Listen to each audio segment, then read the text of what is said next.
Is it possible to have a positive attitude towards suffering? Today, I would like to open your minds to the possibility that maybe having a positive attitude towards your challenges might actually bring meaning to your life. In the year of 1983, 144,296 babies were born in Portugal.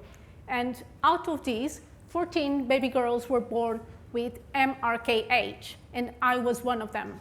I will explain what MRKH is in a while. When I was born, the doctors weren't aware that I was born different because all the changes were internal, and my parents weren't aware of it either. I had a very happy childhood with very loving and nurturing parents. As I grew up, I developed just as other teenage girls do, except that I didn't have periods. So when I was 17, I went to the doctor, I was examined, and I sat down to hear the words no 17-year-old expects to hear. You are infertile. You don't have a uterus. And this was me trying to swallow the information the doctor was telling me. It wasn't easy at all. In that moment, my world was turned upside down. I was in shock. Everything was a blur. All the certainties, the expectations, the plans I had not made yet were taken away from me. And the doctor continued. You're also missing the top third of your vagina and need surgery to reconstruct it. And in that moment, I didn't know what to think. I didn't know what to feel. It challenged my sense of normalcy, of predictability, of certainty. It challenged my identity, who I was, and what my role in a relationship, in family, and in society should be. I was so young, trying to discover my values and beliefs. How was I supposed to cope with having my identity challenged when my identity wasn't formed yet? And those words were echoing in my head, you're infertile, and I cried. I decided to deal with what I could solve first, and I felt that having my vagina reconstructed was something I could do rather quickly with surgery. So at 17, I had major surgery that lasted 4 hours with significant blood loss. Hospital stay was 11 days, but recovery itself took longer. It took almost 1 year. And during that year, I was wearing a vaginal prosthesis 24/7. I believe the commonly known name is a dildo. I was wearing a dildo 24/7. It's okay to laugh, okay? And guess what? I was in my first year at university. Yeah. So a common concern amongst friends and colleagues was studying, exams, grades, whether or not to go partying, and of course dating. And looking back, I find it almost incredible how I managed to carry on with a normal life. But I guess it kept me busy. And as I came to realize, when life presents extraordinary challenges, we find extraordinary strength within us. And as I recovered physically, I started focusing on the deeper aspects of infertility and trying to cope with those. But the pain of infertility is so deep, and the suffering is so inevitable. I asked so many times, why me?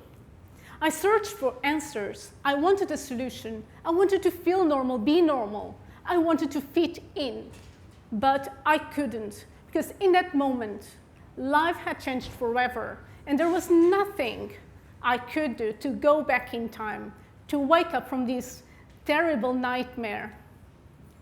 But in one of those nights when I was sitting in bed, crying and asking, why me? I remembered my dad saying, it's not up to us to ask why. One day, you will understand. And I know that my dad was also hurting, mourning the grandchildren that he would never have.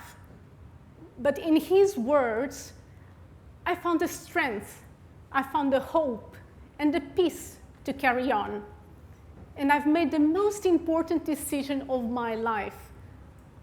If I can overcome this, there is nothing in life that I won't be able to accomplish.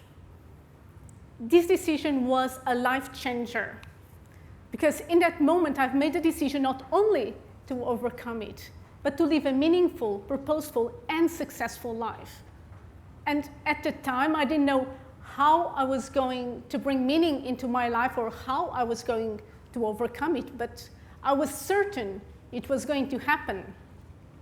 And I felt this decision so strongly inside me that it became part of me, and it's reflected in every action I take every day.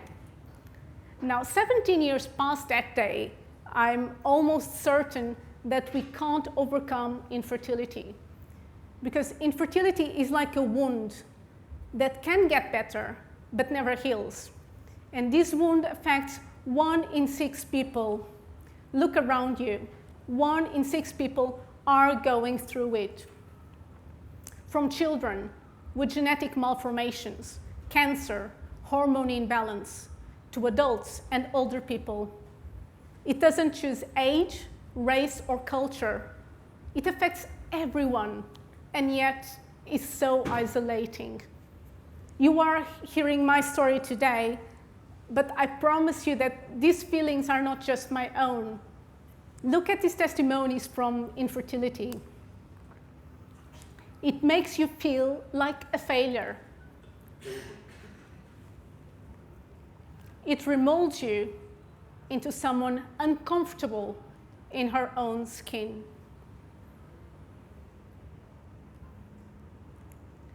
It robs you of a purposeful life. The pain and the suffering are so deep and inevitable. They fill the human soul and the conscious mind. And I know that I can't overcome infertility, but with time, I can learn how to cope, find perspective, and create meaning.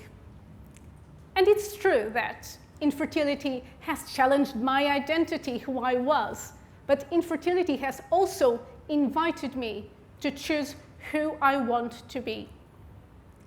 If we look at what everyone wants in life, everyone wants to be happy. We go through life in search of what we believe will make us feel happy. We start a relationship or break a relationship because we believe we will feel happier. We apply for a certain job, get a certain car, a certain house, or we hang out with certain people because we believe we will feel happier. And we want to get pregnant and have children because we believe we will feel the connection and the unconditional love, and we will feel happy. But the way I see it, happiness is not about what we have. Happiness is about what we don't have and how we respond to it. And there are 2 ways that you can use to respond to what you don't have in life. Number 1, if you don't have it, what can I do to get it? And number 2, if you can't get it, how can you be okay without and move on?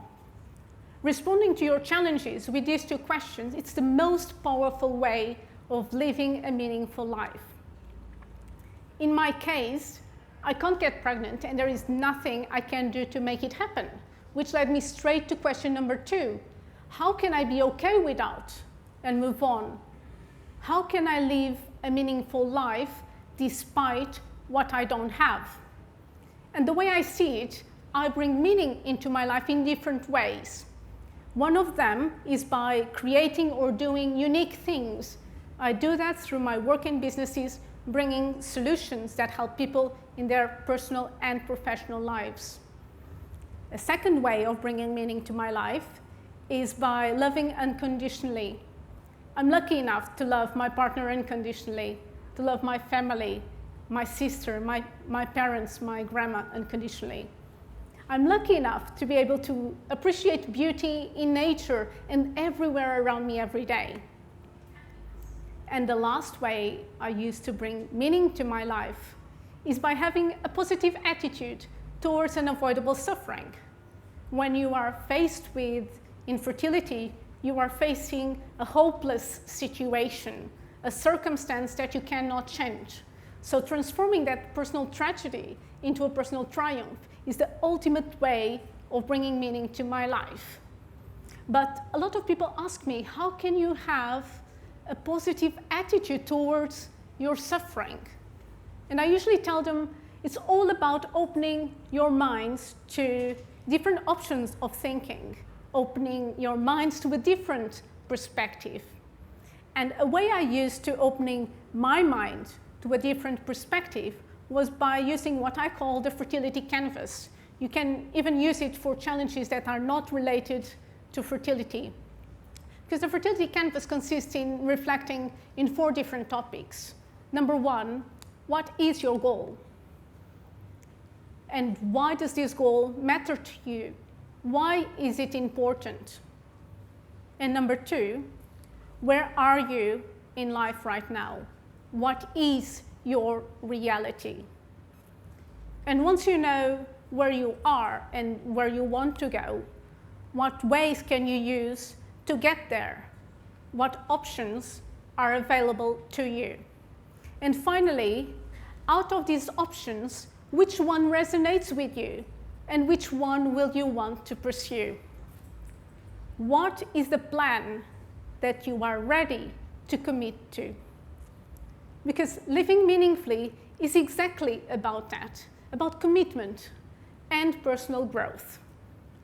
And don't get me wrong, I don't wish infertility on anyone. I don't wish unavoidable suffering on anyone.